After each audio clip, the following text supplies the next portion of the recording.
The Great Wall of China took 276 years to build. Over 400,000 people died during the construction and were buried within it, and that earned it its nickname as the longest cemetery on Earth. Chinese legend tells of Meng Jiannu, whose husband was conscripted to build the wall against his will. She had packed up winter clothing to take to him, but he died before she got there, and her tears and wailing were so intense that they caused a portion of the wall to collapse. There are different versions of the story, but it reflects how much the general population appreciated being conscripted into building walls, which is to say, not at all.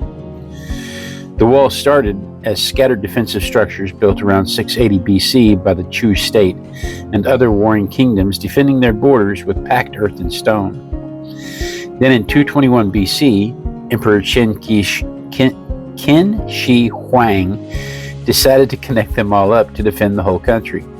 He conscripted 300,000 soldiers and 500,000 civilians to do the work, about 20% of China's entire population at that time.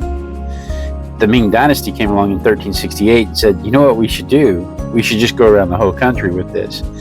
And they spent the next 276 years doing exactly that, building most of what tourists see today. The Ming Dynasty developed some unique techniques. They used a special mortar made of sticky rice starch and lime that caused things to stick together so well that there are portions of the wall that couldn't be destroyed with bulldozers.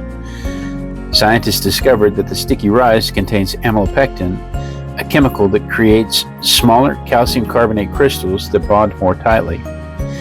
The mixture is highly water resistant and continues to strengthen over time. In some areas of the Great Wall, weeds still cannot go through the bricks, and they use that sticky rice and lime mortar formula today when doing historical preservation on the wall's 43,720 heritage sites spread across 15 provinces. Despite what people have believed for centuries, you absolutely can't see the Great Wall of China from space with the naked eye.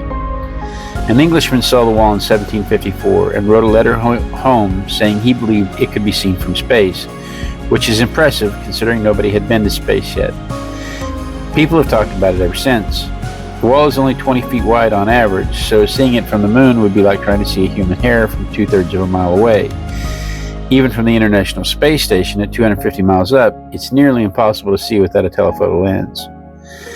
The total length of all wall sections ever built is 13,171 miles.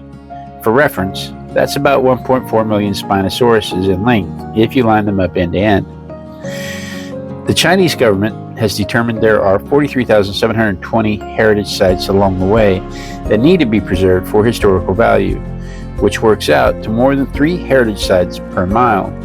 These include the towers, the watchtowers, the portions of the wall, and the defensive structures, because it's not just one wall but several walls within it. The wall receives about 16 million visitors each year, with the battling section alone handling that many tourists annually.